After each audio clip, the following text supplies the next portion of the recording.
अवाजी समातुन ताई radio voice of Sindh London. Radio voice of Sindh London जे प्रोग्राम कुछ वर्क किताब मां साण करे अवां जी ख़िदमत में हाज़ुर आहियां जो पंहिंजो मेज़बान हबीब लगारी। अॼु असां अवां जी ख़िदमत में जेको किताब पेश कंदासूं उन जो नालो आहे सिंध जो सफ़र।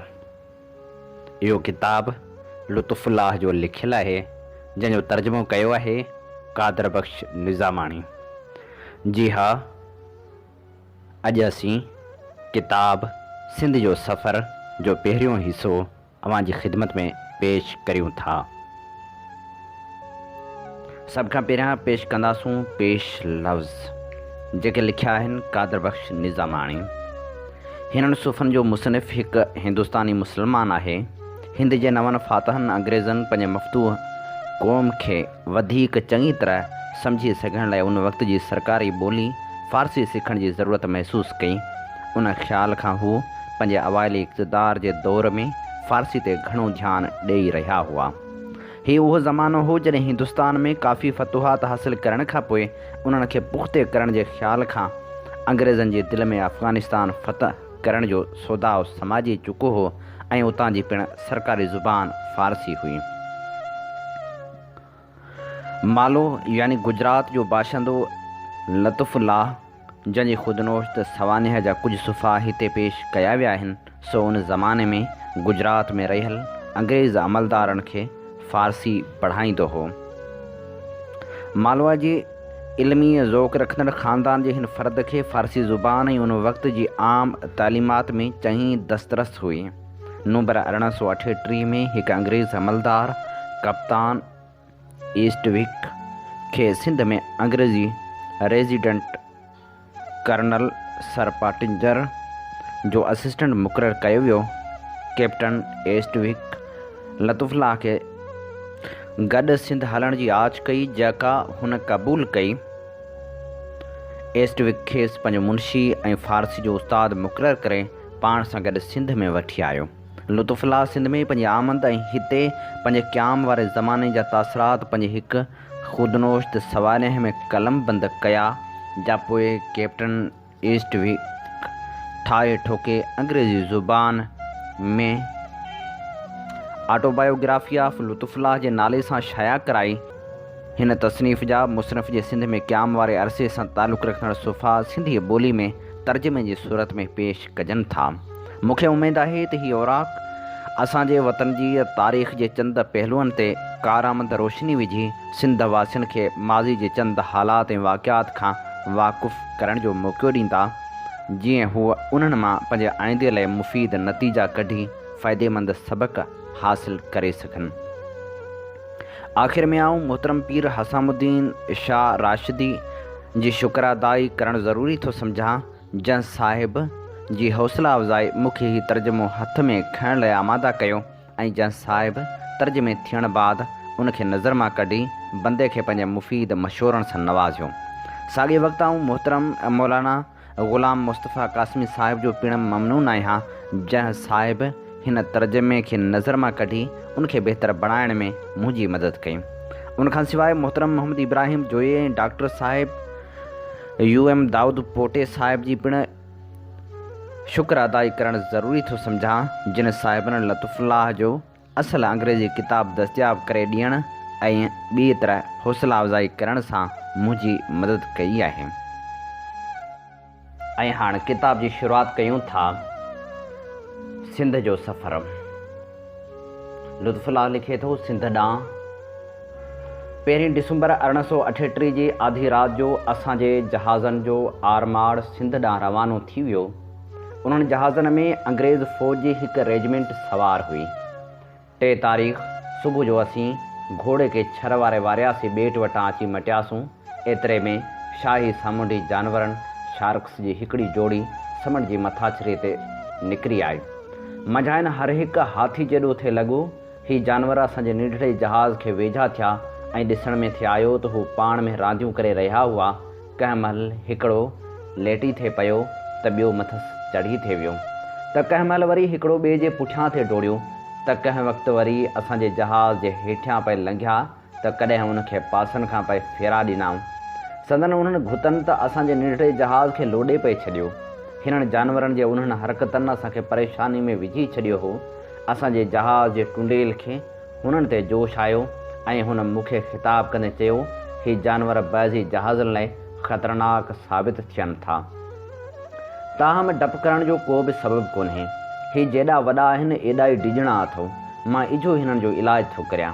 ईअं चई हू जहाज़ जे किनारे ते आयो ऐं हिननि जानवरनि खे जहाज़ सां गॾोगॾु पाणी में तरंदो ॾिसी खेनि हकलूं करे ॼण हू संस ॿोली सम्झी रहिया हुआ। चवणु लॻो, अमीं समण जा बादशाह आहियो, ख़ुदा वास्ते ऐं सलेमान नबी जे नाले में असांजी पुठि छॾियो। असीं मिसकीन आहियूं। असांजे जहाज़ में 10 माण्हू ई मस आहिनि। तंहिं करे ॿिनि जहाज़नि ॾे वञो जेके इज़त माब कंपनी बहादुर जे थुल्हनि मतारनि सिपाहियुनि सां भरियल आहिनि। ग़रीब जुमे नाखे जे उन्हनि लफ़्ज़नि हिननि जानवरनि ते को थधो छंडो त कोन विधो, पर उटलंदो हू वधीक मस्त थी विया। अॻूणे आज़ार सां गॾोगॾु हूअ पंहिंजे शाही मोकिलियल नासन रस्ते फुकारा कढे असांजे जहाज़ अंदरि पाणी उछिड़ाइण लॻा।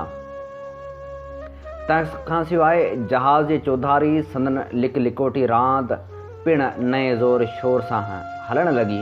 सुबुह जो 7 वॻे खां 8:15 ताईं इहो सिलसिलो जारी रहियो, जंहिंखां पोइ असांजो नाखियो समूरो सबर वञाए वेठो ऐं हिकु ठाहूको हिकु पासे खां तिखो कयल पहण खणी ॿेड़ी जे छेड़े ते आयो ऐं बिस्मिल्लाह चई भर करे वॾ भरे जानवर खे मथे ते चुटियाईं, जंहिंखे ई चङी कुहाड़ी जे धक जहिड़ो लॻो।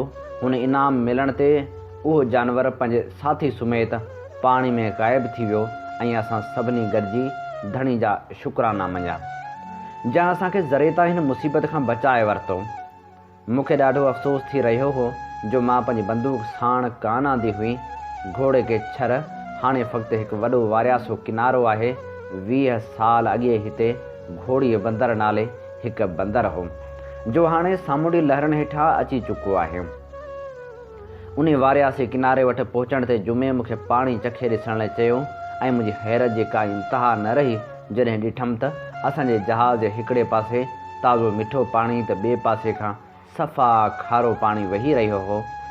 सबबु पुछण ते मूंखे मालूम थियो त दरिया जी तिखी सीर जो तेज़ वहिकिरो एतिरे फ़ासिले ताईं समंड अंदरि ताज़ो मिठो पाणी खयों अचे। राति जो 9 वॻे धारे असां वेकर बाड़ खां 10 मील जे मुफ़ासिले ते अची लंगर हयूं। 4 तारीख़ फ़िज़ा निहायत सांतिकी ऐं हवा बिल्कुलु बंदि हुई। उन करे उहो सॼो ॾींहुं वेकर बाड़ ताईं पुॼण में लॻी वियो। हिते असां 12 बरतानवी जंगी जहाज़, 2 ॿिया जहाज़ ऐं 100 खनि बतेला बीठल ॾिठा, जिन में अंग्रेज़ फ़ौजी चढ़ी आया हुआ या संदन रसद जो सामान आंदो वियो हो। उन्हनि सभिनी जहाज़नि तोड़े बतेलनि ते अंग्रेज़ी झंडा फड़की रहिया हुआ। मुंहिंजो दोस्त झूनो टुंडेल वारियासे किनारे सां लॻी ताज़ो तबाह थियल हिकु जहाज़ जे भर मां अची लाघाव थियो, जंहिं ते मूं खेसि चयो त हिन जहाज़ जी तबाही असांजे लाइ हिकु क़िस्म जो चिताव आहे त जेकॾहिं असीं हिन जहाज़ वारी क़िस्मत नथा चाहियूं त असांखे किनारे जे घणो वेझो न अचणु खपे। मगर हुन ॿुढड़े दरियाई धाड़ेल जवाबु ॾिनो त उन जहाज़ जो टुंडेल या अंधो हूंदो या जहाज़ खे ॿोड़ण में संस को ख़ासि मक़सदु हूंदो, न त हितां जा त ॿार बि हिन किनारे जे चपे चपे खां वाक़ुफ़ु आहिनि। राति जो असीं बाड़ में अची लंगर अंदाज़ थियासीं। सिंध जो ॻोठु 5 तारीख़ दरिया जे छोड़ वटां अची असीं सिंधू नदी में घिड़ियासीं ऐं 6 तारीख़ वेकर खां 7 मीलनि जे मुफ़ासिले ते पहुतासीं, जिते दरिया जे खाॿे किनारे ते हिकु नंढिड़ो ॻोठु हो। मां लही उहो ॻोठु ॾिसणु वियुसि। ॻोठ जे पटेल सां मिलियसि ऐं जुमे नाखे जे ज़रिए संसि कचहरी कयमि। हुनजी मादरी ॿोली सिंधी हुई। असांजे सुवालनि जा जवाब हुन ॿुढड़े पटेल अहिड़े त वॾे आवाज़ सां ॾिना जो पहिरीं त मूं सम्झो त हू या त असांखे ॿोड़ो थो सम्झे या असांजी हिन तरह संसि ॻोठ में घिड़ी अचण ते नाराज़ आहे। पर जुमे खां पुछा करण ते मालूम थियमि त उन में का बि बुराई न हुई। ॾाढे ॻाल्हाइण जो हिते आम रिवाज आहे। हितां जा माण्हू निहायत मिसकीन ॾिसण में थिया आया ऐं संदन झूपड़ा अहिड़ा हुआ जहिड़ा हिंदुस्तान में माण्हू पंहिंजे ढोरनि जा वथाण ठाहींदा आहिनि। सारो कुटुंब हिते यकी घर में रहियल हूंदो आहे, जंहिंमें ज़ाल मुड़ुस पुट नुंहुं ऐं ॿार वग़ैरह समूरा हिकिड़े यके दालान में गाह जे मथां तॾा विछाए उनखे हंध बणाए सुम्ही पवंदा आहिनि। हुननि जो खाधो आम तरह चांवरनि जी थुल्ही मानी ऐं ताज़ी या सुकल मच्छी आहे। ही माण्हू तमाक ऐं बसरनि जा ॾाढा शौक़ीन आहिनि। ॻोठ जे पटेल पिणु असांखे इहे शयूं तोहफ़े तौरु ॾियण जी आछ कई। मूं पटेल खां संसि मुल्क में ढलनि ऐं महसूल जे रिवाज बाबति पुछियो। हुन ॿुधायो त हिते ढलूं या महसूल घणो करे जिन्स जी सूरत में वरिता वेंदा आहिनि। पोख घणो तड़ो फ़क़्ति चांवरनि जी थिए थी, जे हिते चङे अंदाज़ में थींदड़ आहिनि। हारी खे फसल जो 5 हिसो मिलंदो आहे, बाक़ी 4 हिसनि मां अधु सरकार खणे थी ऐं अधु ज़मींदार खे मिलंदो आहे। 7 तारीख़ मां वेकर छावणी वटि अची लथसि, जिते मुंहिंजे साहिब ऐं दोस्त कैप्टन एस्टविक वॾी सिक सां मुंहिंजी मरहबा कई। 8 तारीख़ जो सॼो ॾींहुं मूं वेकर ॻोठ जी चकास ऐं जांच पड़ताल में ख़र्च कयो। हीउ ॻोठ 24-25 रदी झूपड़नि जी हिकु बस्ती आहे। शाम जो कर्नल पाटिंगर बि हैदराबाद खां हिते पहुतो। 9 तारीख़ असां पंहिंजा तंबू फ़ौजी छावणी वटां खणी रेजिडेंट जे तंबू वटि अची हया। उन तारीख़ खां मूंखे जंहिं कम जो ज़िमो मिलियो हो, उहो मूं बाक़ाइदे शुरू करे ॾिनो। हिते मूंखे तुलसी शाम ॻोठ जे वेठल सिकंदर ख़ान सां मिलण जो वजह मिलियो, जो मुंहिंजो झूनो दोस्त आहे ऐं हिन वक़्तु अंग्रेज़ी फ़ौज में बि सूबेदार मेजर जे उहिदे ते आहे। उहो ई वॾे में वॾो उहिदो आहे जो कंहिं हिंदुस्तानी खे मिली सघे थो। हू सफ़र मेना में आहे। हुन पंहिंजे हिकु दोस्त मिर्ज़ा अली अकबर सां मुंहिंजी वाक़फ़ियत कराई, जो कैप्टन पावेल खे फ़ारसी पाढ़ींदो हो। हू चङो तरक़ी कंदड़ मुग़ल जवान थिए लॻो। मां हिते सिंधी ग्रामर सिखणु शुरू कयुमि ऐं ॾिठमि त उहो को घणो ॾुखियो कीन हो। एशियाई ज़ुबाननि जी आम बुनियादी असूलनि जो को बि ॼाणू निहायत सवलाई सां सिंधी ज़ुबान सिखी सघे थो। 14 तारीख़ पंहिंजे दस्तूरी कमकार खां वांदे थियण बाद मां सरकारी ख़ज़ाने जे संदूकनि खे ॻणण ऐं उन्हनि जा नंबर लिखणु शुरू कया। उन्हनि मां 178 संदूकूं ताज़ो बम्बई मां आयूं हुयूं। उन शाम जो ख़ुदकशी जो हिकु निहायत अफ़सोसनाक वाक़ियो थियो। ड्रैगून दस्ती जे हिकु अमलदार पाण खे गोली हणी मारे विधो। संसि अहिड़े क़दम जे सबब जो को बि पतो कोन्हे। सियासत ते बहस। 15 तारीख़ मूंखे रेजिडेंट कर्नल पाटिंजर सां वाक़फ़ियत हासिल करण जो शर्फ़ मिलियो। चहिरे मां संसि लियाक़तूं ऐं मुस्तक़िल मिज़ाजी बखी रही हुई। हाणे आऊं सिंधियुनि सां लह विचड़ में आयसि ऐं साणनि ॻाल्हाइण ॿोल्हाइण वसीले संदन ॿोली जा मुहावरा सिखियसि। सुस्ती ऐं बेकारी सिंधियुनि जे मुख्य आदतनि मां आहे। दरिया जा नाखिया सारो ॾींहुं मुंहिंजे तंबू जे ॿाहिरां वेठा बहस मुबाहिसा कंदा ऐं यट शट हणंदा हुआ। आम तरह हुननि जी गुफ़्तगू जा मौज़ू सरकारी मामलात ई हूंदा हुआ। हिकु दफ़े हिकु धुर चयो त हाणे मुल्क हाणे ॼाण त वियो, सिगो ई अंग्रेज़नि जो मथसि मुकमिल कब्ज़ो थी वेंदो। उन में टालपुरनि जो पंहिंजो ॾोह आहे, ख़ासि तरह मीर सूबेदार जो, जेको अञा ताईं अंग्रेज़ जहिड़े हड़खाऊ क़ौम जी दोस्ती जा दम पियो भरे। अंग्रेज़नि सॼे हिंदुस्तान ते कब्ज़ो करे वरितो आहे। हू अहिड़ी तरह सिंध ते बि कब्ज़ो करे वेंदा। ॿियो चवणु लॻो त दोस्त अव्हीं भुलिया आहियो, हैदराबाद जा मीर खणी करिस्तान छो न थी वञनि, पर जेसिताईं मीरपुर वारो मीर शेर मोहम्मद असांजे पासे आहे, तेसिताईं को बि डपु कोन्हे। आला हज़रत मरहूम मीर करम अली ख़ान जी बेगम साहिबा हुनखे अंग्रेज़नि जे मुक़ाबले लाइ काफ़ी ख़ज़ानो ॾेई छॾियो आहे ऐं अञा बि एतिरो ॾियण लाइ तयारु अथसि जो हू सारी दुनिया जे फ़िरंगियुनि जे ख़िलाफ़ु दाइमी जंग जारी रखी थो सघे। ऐं जे ख़ुदा चाहियो त अंग्रेज़ जेको ख़ज़ानो हथियार ऐं ॿियो साज़ो सामान हिन मुल्क में आणे रहिया आहिनि, उहो समूरो असांजो थींदो। क़ुर पाक में कीन चयल आहे त हिकिड़ो ईमान वारो 10 काफ़िरनि खे शिकस्त ॾियण लाइ काफ़ी आहे। उन ते हिकु टियों अछी ॾाढ़ी वारो सिंधी थधो साह खणी चवणु लॻो त अव्हीं रुॻा हवाई ख़्वाब पिया ॾिसो। अव्हां टेरंगा यानी अछा ॻाढ़ा ऐं कारा शैतान ॾिठा ई कीन आहिनि जे जंग जे मैदान में गॾिजी विढ़नि था। ऐं जॾहिं पेशवा मरहटा हाकिम जी नौकरी में हुअसि, तॾहिं दखन में मूं उन्हनि जूं जंगियूं ॾिठियूं ही उन ॻाल्हि जी साबिती ॾिसो। ईअं चई हुन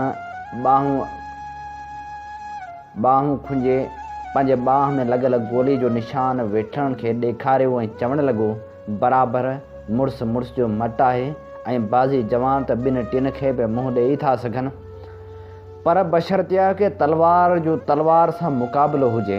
हिननि बुज़दिलनि अंग्रेज़नि वटि तलवारूं कीन आहिनि, जे अथनि त उहे असांजे लठियुनि खां बि चट आहिनि, पर हूअ पंहिंजे गोलियुनि वारे शैतानी हथियार सां परे खां ई मुड़ुस खे किराए था विझनि। जॾहिं माण्हू खाइनि अञा मैल पंध ते हूंदो आहे, उनजो कहिड़ो इलाजु कजे। मुंहिंजे तंबू जे ॿाहिरां हिन क़िस्म जा बहस मुबाहिसा अक्सर मूंखे विंदराईंदा हुआ ऐं बैज़ आऊं पंहिंजी जाइ तां उथी हुननि जे बहस में दिलि ॾेई पंहिंजे भॻल टुटल सिंधी में चवंदो हुउसि त अंग्रेज़ अव्हांजे बुखे मुल्क ते कॾहिं बि कब्ज़ो कोन कंदा, पोइ खणी उहो खेनि उछलाए ॾियो। हिन मुल्क में मच्छी ऐं चांवरनि खां सवाइ ॿियो छा रखियो आहे? अंग्रेज़नि जी हुकूमत हेठि अॻु में ई काफ़ी ज़रख़ेज़ मुल्क मौजूदु आहिनि। तंहिंखां सवाइ अंग्रेज़ मीरनि जा दोस्त आहिनि। अंग्रेज़ी फ़ौजूं रुॻो हिंदुस्तान में पंहिंजे हथायल मुल्कनि जी हिफ़ाज़त ऐं ख़ुदि मीरनि जे मुल्क खे धारियुनि जी अॻराई खां बचाइण लाइ सिंध मां लंघी रहियूं आहिनि। उनजो जवाबु हू सभई हिकु टहक सां ॾींदा हुआ ऐं चवंदा हुआ त साईं अवी जेके फरमायो था उहो सही हूंदो, असीं ॼट माण्हू हुकूमतनि जी ऊची सियासत खे किथे था सम्झी सघूं। ईअं चई वरी बि सभई वठी टहक ॾींदा हुआ। पंहिंजे साहिब जी ख़्वाहिश मूजिबि मूं कराची जे सिंधी हिंदू वापारी नावमल सां लाॻापा क़ाइमु कया, जो सिंध में अंग्रेज़ी इख़्तियारी वारनि लाइ निहायत मुफ़ीद ऐं करामत साबित थियो। हू वक़्तु बे वक़्तु मूंसां मिलंदो रहंदो हो ऐं असांजे फ़ौज जे घुर्जनि ऐं ज़रूरतनि जी पूराई लाइ हुन का बि कसर न छॾी। हू वॾे पैसे वारो माण्हू हो, संसि शाही कुटुंब हो, जंहिंमें हिकिड़ो पीउ, 6 भाइर, केतिरियूं ई ज़ालूं ऐं ॿार हुआ। लाड़ में नाऊमल जो चङो असर ऐं हलंदी पुॼंदी हुई। 19 डिसंबर ते 1 शवाल यानी ईद उल फितर जो ॾींहुं हो। उहा इस्लामी दुनिया में निहायत शान शौक़त सां मल्हाई वेंदी आहे, जो उहा हिकु महीने जी महिनत, मुश्क़त ऐं आज़माइश जे ख़ात्मे ते ईंदी आहे। फ़ौज सां को बि मुला या मौलवी साण न हो, उन करे किन दोस्तनि जे चवण मूं ते खेनि उहे फ़र्ज़ बजा आणा पिया, जेतोणीकि अरसे खां मूंखे उन्हनि जो को बि तजुर्बो कोन रहियो हो। मूं मुस्लिम फ़ौजनि खे, जिन में कंपनी जा प्यादा ऐं सवार सिपाही हुआ, ईद निमाज़ अदा कराई ऐं ख़ुतबो पढ़ियो। फ़ौज जे मुस्लिम अमलदारनि पाण में फोड़ी करे दस्तूर मुताबिक़ मूंखे रुमाल ऐं दस्तार पेश कई, जा 40 रुपया खाई वई हुई। उन्हनि ॾींहंनि में अक्सर असांखे मीर शेर मोहम्मद ख़ान जे हमले जा कूड़ा अफ़वाह परेशान कंदा हुआ। 20 डिसंबर ते ख़तरे जो चिताव मिलियो। सारी फ़ौज सुजाग रखी वई।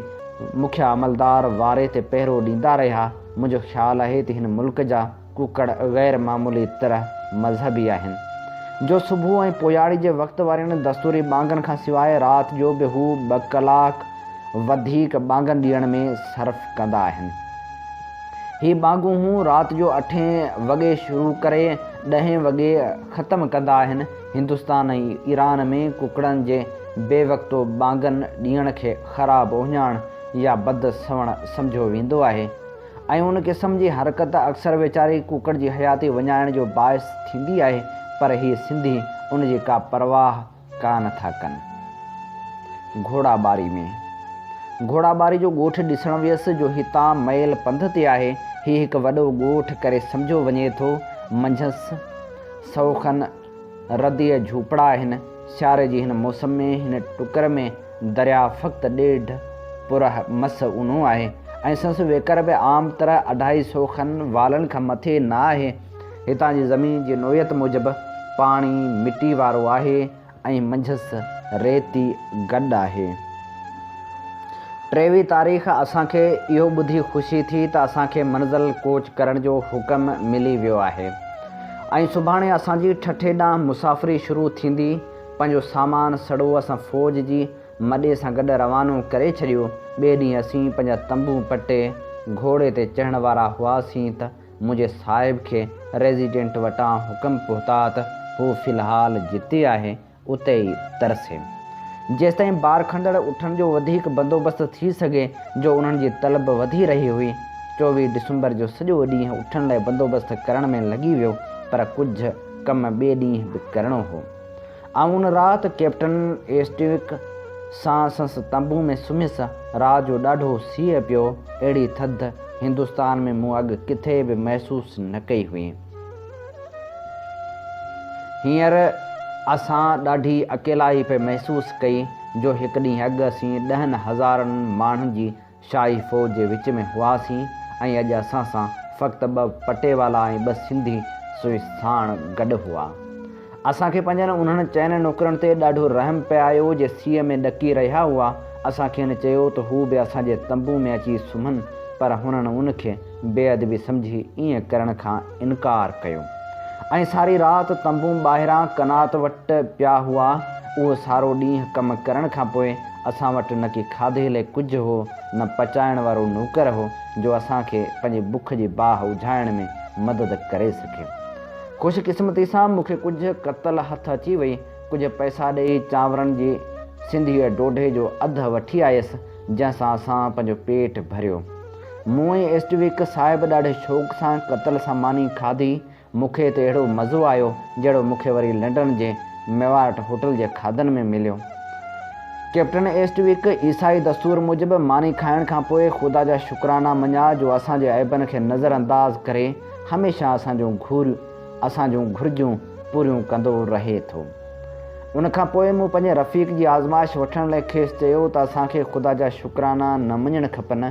ईअं कंदासूं त हू कॾहिं बि असांखे चङो खाधो न ॾींदो। उन ते कैप्टन एस्टविक मुश्की चवणु लॻो त अवल उहो साबित थियणु घुरिजे त असांखे जेको मिलियो हो सो ख़राबु हो, पोइ वधीक बहस करे सघिजे थो। उन तरह ॻाल्हियुनि में वक़्तु काटींदा रहियासीं तां जो हुनखे निंड वठी वई ऐं पोइ आऊं बि पंहिंजो चरूट पी वञी बिस्तरे ते लेटियुसि। 25 डिसंबर हज़रत ईसा अलैहिस्सलाम जी विलादत जे ॾींहं ते सारी मसीही दुनिया में ख़ुशियूं कयूं वेंदियूं आहिनि। उन ॾींहुं सुबुह जो सवेर 2 अमलदारनि मिस्टर जेंकन्स ऐं कप्तान वार्ड अची असांखे निंड मां उथारियो। हू उन ॾींहुं मांडवी खां हिते पहुता हुआ। हुननि कप्तान एस्टविक खे अर्ज़ु कयो त फ़ौज ॾांहुं वञण जे सिलसिले में हू संदन रहबरी करे, पर जीअं त उठण बाबति समूरो मामिलो अञा उठण सां तइ न थियो हो, उन करे खेसि कुझु वधीक वक़्तु हिते रहणो पियो। जंहिं सबबु कैप्टन एस्टविक मूंखे मथिएं ऑफिसरनि सां गॾु वञण जो हुकुम ॾिनो ऐं पाण पोइते रहियो। असीं 12 मील घोड़नि जी सवारी करे सरमरिया जे 30 झूपड़ियुनि वारे हिकु निढड़े ॻोठ वटि वञी फ़ौज खे पहुतासीं। कैप्टन एस्टविक बि पंहिंजो कमु पूरो करे शाम जो अची असां सां मिलियो। हितां असांखे 20 मीलनि ताईं जे डिघी मंज़िल करणी पई, जा पूरी करे असीं करमपुर जे निढड़े ॻोठ वटि पहुतासीं। हुननि ॻोठ में 50 खनि झूपड़ा आहिनि। हीउ ॻोठ सिंधू नदी मां निकिरंदड़ हिकु शाख जे ओरे किनारे ते आहे ऐं उन जे ॿिए भर एॾो ई हिकिड़ो ॿियो ग़ुलाम जो ॻोठ आहे। 27 तारीख़ असां उते रहियासीं ऐं 28 तारीख़ ठटे जे क़दीम तारीख़ी शहर में पहुतासीं। असां सुबुह जो सवेर करमपुर मां मंज़िल खई हुई ऐं 9 वॻे धारे मकली जी टकरीअ ते अची पहुतासीं, जा ठठे खां 2 मीलनि जे पंध ते आहे। अॼु सुबुह असांजो रस्तो कुझु पंध में वारियासीं ऐं कुझु टकर में पथरीलो ऐं नाहमवार हो। वाट ते हितां जे 2 मीलनि जे पंध ते असीं किला कोट जे खंडनि वटां लंघिया हुआसीं। हिन जूं किलाबंदियूं ऐं दीवारूं वग़ैरह निहायत मज़बूत ऐं क़दीमी ॾिसण में थिए आयूं। हिन जूं अदावतूं समूरियूं ॻिच ऐं पकियल सिरनि जूं हुयूं, जेके हेतिरे ज़माने गुज़रण खां पोइ बि बिल्कुलु मज़बूत ऐं नयूं पए लॻियूं। उन्हनि खंडरनि मां बैज़े मक़ामी माण्हुनि खे पुराणा सिका ऐं ॿियूं अहिड़ियूं क़दीम शयूं हथ ईंदियूं आहिनि जो हूअ वॾनि अघनि में वञी विकिणंदा आहिनि। 30 तारीख़ झोड़ाई ॾाढी थधि हुई। सुबुह जो मूं जॾहिं वज़ू करण लाइ कमिरो खयो तॾहिं ॾिठमि त उनजे अंदरि बि पाणी ॼमी पारो थी वियो हो, जंहिं करे लाचार तिमम करे निमाज़ अदा कयमि। ठठे खे शहर पनाह तौरु के बि दीवारूं न आहिनि ऐं शहर जो वॾो हिसो वीरान थियो पियो आहे। अटकल ॾहाको 1000 घरनि में माण्हू रहनि था। मार्केटूं बिल्कुलु तंग ऐं शहर जूं घटियूं निहायत गंदियूं आहिनि। शहर जा बाशिंदा घणो करे को न को कमु कंदड़ आहिनि। हिते जा खेस ऐं लंगियूं उत्तर सिंध जी भेट में वधीक उम्दा थियनि था। हिन शहर जूं औरतूं सिंध जे बाक़ी हिसनि जे औरतुनि वांगुरु निहायत सादो ऐं सस्तो लिबास पहिरिन थियूं। हिते अटे ऐं तेल जूं चकियूं ऐं घाणा आहिनि जे उठ छिकींदा आहिनि। ठठे में चइनि सवनि खां मथे मस्जिदूं आहिनि, पर भांजे थो उहे समूरियूं ईअं ई फना थी वेंदियूं। जामा मस्जिद ॾिसणु वियुसि जंहिंजी अॾावत 257 हिजरी यानी 1647 में शाहजहान बादशाह शुरू कराई ऐं 272 हिजरी मुताबिक़ 1661 ईस्वी में औरंगज़ेब मुकमिल कराई हुई। जा ॻाल्हि मस्जिद जी इमारत ते बि लिखी पई आहे। हीअ निहायत शानदार इमारत 200 वाल डिघी ऐं 100 वाल खनि वेकरी आहे ऐं सॼी पकियनि सिरनि सां ऐं ॻच जी ठहियलु आहे। हिन इमारत जो अंदरियों पलस्तर अछे ऐं नीरे रंग जो आहे। हीअ सॼी जाइ 100 थंभनि ते बीठल आहे, जिन मां हर हिकु थंभ ते धार धार नमूने जी नक़ाशी थियलु आहे। मिहराब जे पथर ऐं तारीख़ वारनि पथरनि ते निहायत साफ़ वॾनि अखरनि में कुतबा लिखियलु आहिनि। मुख़्तसर लफ़्ज़नि में हिन मस्जिद शरीफ़ जो सॼो निज़ारो निहायत सुहिणो ऐं गंभीर आहे। हिन शहर जूं सिरूं ऐं मिटी जा थांव निहायत मज़बूत ऐं जटादार थियनि था। मां सम्झां थो त उनजो सबबु हितां जी ख़ासि क़िस्म जी ज़मीन आहे, जा अछी चीकी मिटी ऐं वारी गॾियल आहे। हिते आम तरह घर कची मिटी ऐं काठ मां ठहियलु आहिनि। छतियूं सिधियूं अथनि, जिन जे मथाछरे खे मिटी सां लिबियो वञे थो। अंदरि वारनि भितियुनि खे ॿिन्ही पासनि खां मिटी जो लेपो ॾिनल हूंदो आहे। शहर में शाहूकारनि जूं के थोरियूं जायूं पकियनि सिरनि जूं ठहियलु आहिनि ऐं बाज़ी मथां माड़ी पिण अथनि। हिते मार्केट में ओचितो मुंहिंजी हिकु सुहिणे अरब नौजवान सां वाक़फ़ियत थी, जंहिंजो नालो सैयद मोहम्मद हो ऐं मदीने मुनवरा जो बाशिंदो हो। हुनजी मार्फत मूं शहर जे मुखिया आलिम मखदूम शेख अब्दुल्ला सां मुलाक़ात कई। हिननि ॿिन्ही शख़्सनि जो शहर में घणो असरु आहे। पहिरें जो असरु संस पेश इमाम हुअण जे करे आहे। हिते बुज़ुर्गनि सां 2 कलाक ॻाल्हियूं ॿोलियूं कंदो रहियसि। सैयद मोहम्मद 3 सालनि ताईं बगदाद ऐं ईरान में सैर सफ़र करण बाद ताज़ो वापसि वरियो आहे। हिते संस ख़म्स गॾु थींदो पई वियो। ख़म्स संस हर शीए मोतक़द जी आमदनी जो 5 हिसो आहे, जो हू खेसि मज़हबी ॾन तौरु ॾींदा आहिनि। उन तरह हिकु यहूदी वांगुरु हू चङो दौलतमंद बणिजी वियो आहे। जेतोणीकि हू हिकु अरब आहे, मगर उन हूंदे बि खेसि फ़ारसी सुठी थी अचे। आम तरह अरबनि खे नयनि ॿोलियुनि सिखण में ॾुखियाई थींदी आहे। मुंहिंजो हीउ मेज़बान हिकु आलिम ऐं चङे ख़ानदान जो फ़र्द आहे ऐं वटि किताबनि जो वॾो ज़ख़ीरो ऐं उम्दा लाइब्रेरी आहे। 1 जनवरी 1839 ते हैदराबाद जे मीरनि जा 4-5 वॾा अमलदार आया, जिन सां जनरल केन कर्नल पाटिंगर मुलाक़ातूं कयूं। ॿिन्ही अंग्रेज़नि ऐं मीरनि जे हुकूमतनि जी बाहिमी दोस्ती ऐं मुहबत जे ॻाल्हियुनि करण बाद मीरनि जे नुमाइंदनि तरफ़ां किन इख़्तिलाफ़नि ऐं मीरनि जे नाराज़गियुनि बाबति पिण ॻाल्हियूं थियूं। जंहिंखां पोइ संस रज़ामंदी सां उहा मीटिंग मुलतवी कई वई, जीअं हू असांजी फ़ौज जी वधीक अॻिते मार्च लाइ सहूलियतूं मुहैया करण जे सिलसिले में ज़रूरी इंतज़ाम करे सघनि। मकली जो सैर 4 तारीख़ आऊं मोकल वठी मकली जी सैर ते वियसि ऐं सुबुह जो सवेर उॾां रवानो थियसि ऐं 4 वॻे ताईं उते घुमंदो रहियसि। हीअ मशहूरु टुकड़ी ठठे खां 1 मील जे मुफ़ासिले ते आहे ऐं शहर जे ओलह खां उत्तर ॾांहुं वञे थी। 8 मील डिघी ऐं 1 मील खनि वेकरी आहे ऐं संस सरासरी ऊचाई 55 फुट आहे।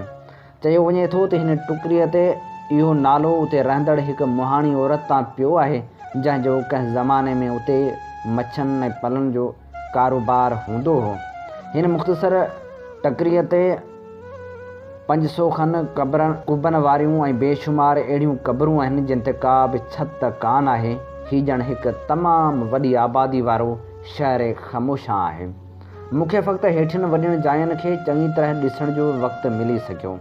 ईदगाह जा हिकु शानदार मस्जिद आहे, जिते हर साल 2 दफ़ा शहर जा समूरा मुस्लमान गॾु थी ख़ुदावंद करीम जे हुज़ूर में शुक्राने जी निमाज़ अदा कंदा आहिनि। उहा मस्जिद यानी ईदगाह सिंध जे हिकु गवर्नर यूसुफ खान जी ठहिरायल आहे। उन ते वॾनि सुहिणनि अखरनि में हेठीं इबारत जो हिकु कुतबो लिखियलु आहे। हीअ इबादतगाह ताक़तवर हाकिम यूसुफ खान जी ठहिरायल आहे। हुन उनखे अहिड़ो ई अज़ीमुल शान बणायो आहे जहिड़ी अज़ीम संस क़िस्मत आहे। हिन इमारत जी तकमील जो साल 243 हिजरी मुताबिक़ 1633 ईस्वी ॼाणायल आहे। ॿिनि अॻूणनि वज़ीरनि मिर्ज़ा जानी मिर्ज़ा ग़ाज़ी जा मक़बरा 1695 ईस्वी जा ठहियल आहिनि। तुगरल जे ठारायल शाही मस्जिद जंहिंजी तइमीर 990 ईस्वी मुताबिक़ 990 हिजरी मुताबिक़ 1679 में थी आहे। ठठे जे ॿिनि अॻूणनि गवर्नरनि मिर्ज़ा ईसा ऐं मिर्ज़ा इनायतुल्लाह जा मक़बरा ही निहायत उम्दे पीले रंग जे पथरनि जा ठहियल आहिनि जिन ते सुहिणियूं गुलकारियूं उकरियल आहिनि। हीअ मक़बरा मकली जे सभिनी इमारतनि में सुहिणा आहिनि। हिकु वज़ीर जो मक़बरो जो 948 हिजरी मुताबिक़ 1638 ईस्वी में जुड़ियो आहे।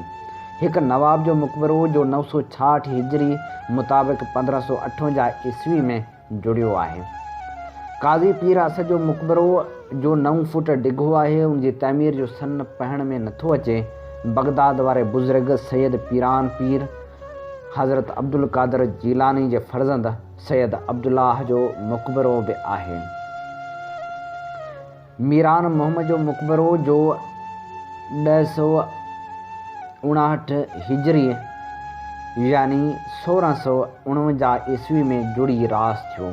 शेख ज़िया जो मक़बरो जो 1169 हिजरी मुताबिक़ 1719 ईस्वी में ठहियो आहे। बाबा ईसा लंगोटिया बंद जो मक़बरो जेको 920 हिजरी मुताबिक़ 1514 ईस्वी जो जुड़ियल आहे। जोख्या क़ौम जे मुर्शिद सैयद अली शिराज़ी जो मक़बरो जेको 1190 हिजरी मुताबिक़ 1776 ईस्वी में ठही रास थियो आहे। मूंखे पंहिंजे सरकारी ज़िम्मेवारियुनि जे सिलसिले में हिन दफ़े 13 नुक़्तनि वारे उन रथियल मुआहिदे खे फ़ारसी में तर्जुमे करण जो फ़ख़ुरु नसीबु थियो जेको अंग्रेज़ मीरनि जी हुकूमत ते महण वारा हुआ। मूं सॼी राति जाॻी ही कमु 10 कलाकनि अंदरि पूरो कयो। सुबुह जो ही तर्जुमो मंज़ूरी लाइ रेज़िडेंट साहिब जे अॻियां पेश कयुमि जंहिं पंहिंजे ॾुखे ख़त में लिखियलु अंग्रेज़ी मसवदो हथ में झले मूंखे उन जी फ़ारसी तर्जुमे पढ़ण जो हुकुम ॾिनो जो सही साबित थियो ऐं रेज़िडेंट उन जी मंज़ूरी ॾिनी। कैप्टन एस्टविक मुंहिंजी ख़िदमतनि लाइ पसंदीदगी जो इज़हार कंदे पंहिंजे खीसे मां मूंखे 500 रुपया इनाम ॾिना ऐं रेज़िडेंट उनखां बि वधीक इनाम ॾियण जो वाइदो कयो। 5 तारीख़ जो असांजे पहरेदारनि हिकिड़ी मकानी बलोच बाशिंदे खे क़त्ल करे विधो। हुनखे कैंप में देसी शराब विकिणंदे गिरफ़्तार कयो वियो हो ऐं खेसि दुरुन जी सज़ा ॾिनी वई हुई। हुन ग़रीब ॾोह त कयो हो मगर खेसि उन जी सज़ा जी का बि ख़बर न हुई। जॾहिं खेसि पकड़े गार्ड क्वार्टर ॾांहुं नियो पियो वियो त हू पंहिंजी तलवार ढाल खां कमु वठणु लॻो। हिकु पहरेदार ते हुन तलवार जा 3 वार कया जिन में हुनजी बंदूक जो कुंदाक बि भॼी पियो। चौकीदार खे फिटी हू उथी भॻो मगर जॾहिं सरजान कीन कर्नल मैकडोनाल्ड जे तंबुनि वटि आयो त मथसि गोलियूं छुटियूं जिन मां हिक सां सीने मां पार थी वई ऐं जुआन अची हेठि फहिको कयो। ज़मीन ते किरण शर्त संस रूह ख़ाकी जिस्म मां परवाज़ करे चुको हो। उन तरह हूअ चोबकनि जी सज़ा खाइण खां बची वियो। अॼु राति वरी बि असांजे कैंप ते हमले थियण जा अफ़वाह उथिया। लखपत जे वेझो 25 सिंधियुनि जे हिकु टोले अंग्रेज़ी फ़ौज जे केतिरनि ई माण्हुनि खे फुरियो हो जेके असांजे पुठियां अची रहिया हुआ। हैदराबाद ॾांहुं जनवरी जी 16 तारीख़ कैप्टन एस्टविक खे हैदराबाद रवाने थियण जा हुकम पहुता ऐं असीं रवानगी जे तयारियुनि में लॻासीं। ॿिए ॾींहुं सुबुह जो सवेर असीं पतण ॾे वियासीं जितां असीं हिकु नंढड़े आगबूट ते सवार थी रवाना थी वियासीं जितां कैप्टन जेम्स आउटराम बि असां सां शामिल थी वियो। गुज़िरियल सारी राति ॾाढो मींहुं वसंदो रहियो जंहिं करे अॼु सुबुह सख़्तु थधि हुई। सॼे ॾींहं में विहारो खन मैल सफ़र करे हिकु नंढड़े ॻोठ जे भर में अची असां लंगर हयो वाट ते केतिरनि ई शिकार गाहनि वटां लंघियासीं। हीअ दरिया जे ॿिन्ही किनारनि ते ॿेलनि जा शाही टुकर आहिनि। मंझंदि हर क़िस्म जो शिकार मौजूदु रहे थो। 4 ॾींहंनि जे दरियाई सफ़र खां पोइ 20 तारीख़ असीं हैदराबाद पहुतासीं। दरिया जे ॿिन्ही पासनि वारे मुल्क ऐं टुकड़नि जो नज़ारो ॾाढो वणंदड़ हो। सोननि पखियुनि जा वलर अक्सर दरिया मथां तरंदा नज़र ईंदा हुआ। 18 तारीख़ सुबुह जो असां हिकु शाही वाॻू ॾिठो जो दरिया जे साॼे किनारे ते निंड करे रहियो हो। कैप्टन आउटराम हिन खे बंदूक खईं पर गोली संस रुक जहिड़ी पुठीअ खे हिकु भितर वांगुरु लॻण बाद हटी पोइते वञी किरी। जानवर ते बंदूक जे धक जो फ़क़्ति एतिरो असरु थियो जो संस निंड फिटी पई ऐं हूअ तेज़ी सां पाणी अंदरि हलियो वियो।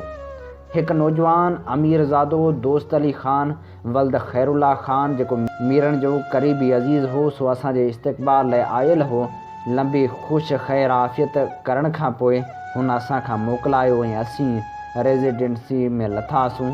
मुंशी जेठानंद अंग्रेज़नि जे मकानी एजेंट खे दरबार ॾांहुं रवानो कयो त वञी पुछा करे अचे त मीर कहिड़े वक़्तु अंग्रेज़ी वफ़द खे दरबार में घुराइणु पसंदि कंदा।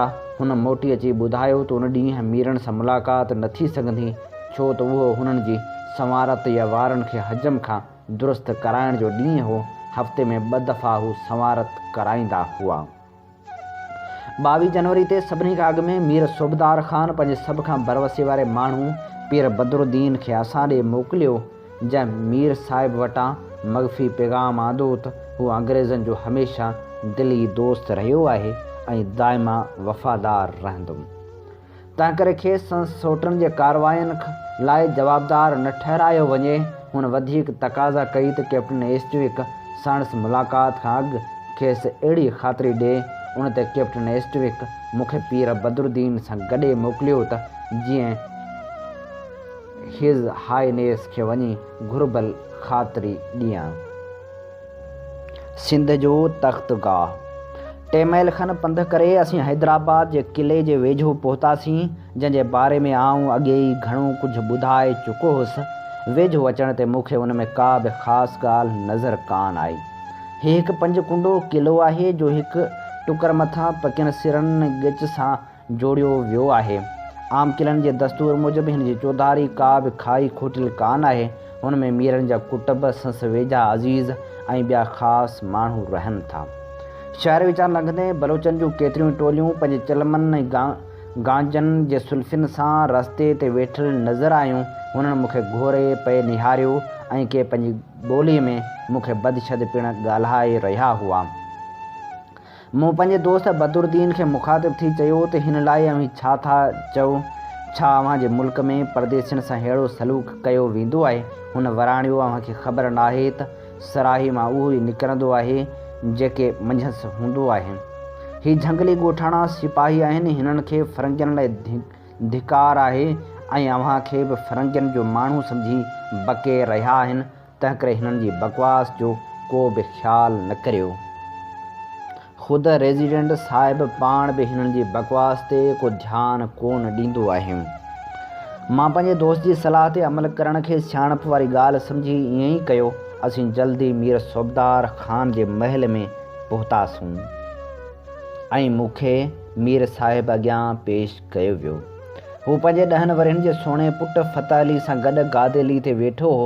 हिकु सेक्रेटरी ऐं हिकिड़ो ख़िदमतगार पिणु वटसि मौजूदु हुआ। कमिरो काफ़ी कुशादो हो पर मंझंदि को बि फर्नीचर कीन हो। मां अस्सलाम वालेकुम चई मीर साहिब सां हथु मिलायो ऐं पोइ हेठि ॿियनि सां गॾु वेहण वारो हुअसि त मीर साहिब मूंखे कुर्सी ते वेहण लाइ इशारो कयो जा ख़ासि मुंहिंजे लाइ आंदी वई हुई। ख़ुशि ख़ैर आफ़ियत ऐं दुआ सलाम खां पोइ मूं जेको पैगाम मीर साहिब लाइ आंदो हो उहो खेसि ॿुधायमि जो मीर साहिब निहायती ध्यान सां ॿुधो ऐं खेसि तसली थी। उन खां पोइ यूरोपी माण्हुनि जे रीतनि रस्मनि आदाब निशिस्त बरख़ास्त वग़ैरह बाबति ॻाल्हियूं थियूं। जंहिंखां पोइ मूं मीर साहिब खां मोकिलायो। 2 घोड़सवार मीर साहिब मूंसां गॾु मोकिलिया त हू मूंखे रेज़िडेंसी ताईं पुॼाए अचनि ऐं वहशी बलोचन जे हथां बेइज़्ज़त या ज़लील थियण खां मूंखे बचाइनि। असां अञा पंध मस कयो हो त ॿ ॿिया घोड़े सवार घोड़ा डोड़ाईंदा आया ऐं मूंखे थोरी देरि लाइ पोइते मोटण वास्ते अर्ज़ु कयाऊं जो मीर साहिबु मूंसां कुझु वधीक ॻाल्हाइण थिए घुरियो। मां उन सां वापसि वरियुसि ऐं पंहिंजो आंदल अवाइली पैगाम वरी दोहिरायमि जंहिंजा के लफ़्ज़ मीर साहिबु चङी तरह न सम्झा हुआ।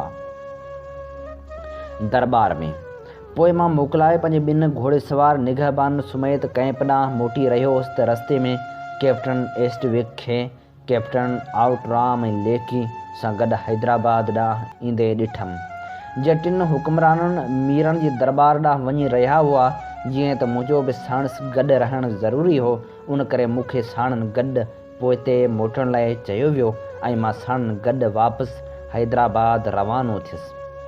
उन ॾींहुं मूंखे ॾाढो सख़्तु कमु करिणो पियो ऐं सॼो ॾींहुं बुखियो रहियुसि। फ़क़्ति सुबुह जो रेज़िडेंसी मां निकिरण वक़्तु चांहि जे कोप सां रोटी जो टुकर खाई हलियो हुउसि ऐं हाणे सिजु लहण वारो हो, पर अञा कम जी पुॼाणी कान थी हुई। दरबार में पहुचण ते मूं ॾिठो त हथियारबंद बलोचनि ऐं हाज़िरनि जो एॾो त घणो अंदाज़ हो जो अंदरि वञण ई मुश्किल पए लॻो। माण्हुनि जल्दी सुरी परे अंग्रेज़नि लाइ रस्तो कयो, पर मां पुठिते रहिजी वियुसि। मूंखे पंहिंजे अंदरि लंघी सघण जी का बि उमेदु नज़र कान थे आई, पर ख़ुशकिस्मती सां जंहिं महिल कैप्टन ईस्टविक मीरनि वटि पहुतो त हुनखे हिकदमि मुंहिंजी यादगिरी पई। हुन हकल कई, हेॾे लुत्फ़ुल्ला हीउ काग़ज़ संभाल। हुन जे ईअं चवण शर्ती ख़िदमतगारनि हिकदमि अंबोह खे चीरे मूंखे आणे वटसि पहुचायो, जिते संस क़दमनि वटि वेही मूं मीरनि सां संस हलियल ॻाल्हि ॿोल जा नोट लिखिया।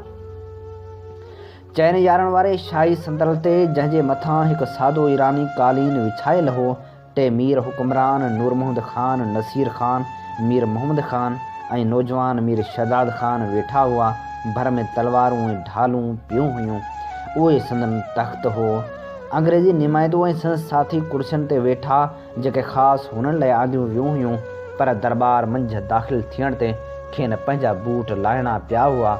बाक़ी माण्हू सभु हेठि कालीन ते वेठा हुआ। हिते वेहण जी जायुनि ऐं ॿियनि ॻाल्हियुनि बाबति हिंदुस्तान जे आम दरबार वांगुरु के बि मुक़ररु दस्तूर न हुआ। हथियारबंद बलोच ऐं सिंधी जीअं खेनि वणियो थिए जिते वेहण लाइ जाइ थे मिलनि, उते वेही थे रहिया। पाण में वॾे आवाज़ सां ॻाल्हियूं ॿोलियूं पए कयाऊं ऐं वर वर करे असां ॾे ईअं खारनि में पए घोरियाऊं ॼण असीं संदन खूनी कातिल हुआसीं। नूर मोहम्मद ख़ान निहायत दानाव, बुलंद ख़्याल ऐं बहादुर इंसान थे लॻो। दरमियाना क़द ऐं दरमियाना उमिरि जो हू हिकु सुहिणो इंसान हो। हकूमती कारवहिंवार जे बारे में फ़क़्ति नूर मोहम्मद ख़ान सां ॻाल्हियूं ॿोलियूं कयूं वेंदियूं हुयूं, जो मीर नसीरुल्ला ख़ान ऐं मीर मोहम्मद ख़ान विरले को जवाबु ॾींदा हुआ। जेकॾहिं खेनि कुझु करिणो बि हूंदो हो त उहो मीर नूर मोहम्मद ख़ान जी मार्फत चवंदा हुआ। मूं ते मीर नूर मोहम्मद ख़ान जी दलेराना रुख़ ऐं हुनजे ॻाल्हियुनि ॿोलियुनि जे नमूने घणो असरु कयो ऐं जिन में सचाई, जज़्बो ऐं दिलावरी भरियल हुई। नसीर ख़ान बि ख़ूबसूरत पर बुत में ज़रा गरो हो। संस वणंदड़ चेहरे मां नरमी ऐं कुशादा दिली बखी रही हुई। मीर मोहम्मद ख़ान सुहिणो चाक चौबंद बदन जो ऐं हिकु सिपाही वांगुरु हो। हूअ नूर मोहम्मद ख़ान जे खाॿे पासे संदल जे छेड़े ते वेठल हो। संस खाॿो हथु ढाल ते ऐं साॼो हथु तलवार जे मुठीअ ते हो। ही हुआ हिन नीम मज़हब दरबार जा सदर।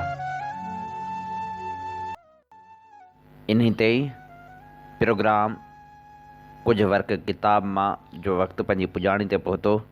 पंहिंजे मेज़बान हबीब लगारी खे ॾींदा इजाज़त। अल्लाह निगहबान।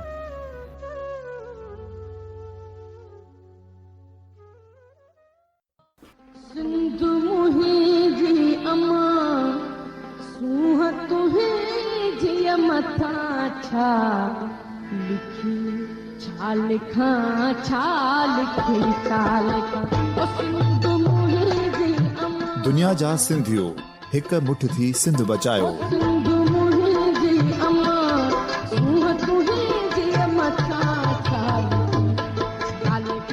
सिंध जो क़ौमी आवाज़ radio voice of Sindh London.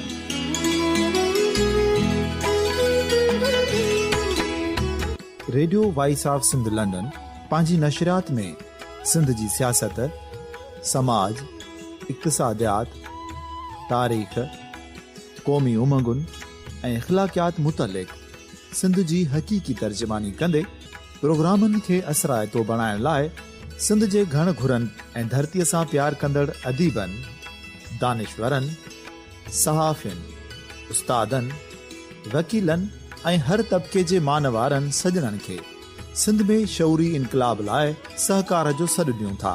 अचो त गॾिजी सूफ़ियुनि ऐं संतनि वारी सिंध जो ओज हिकु मुठ थी वरी वापसि आणण वारे सफ़र जा साथारी बणिजऊं।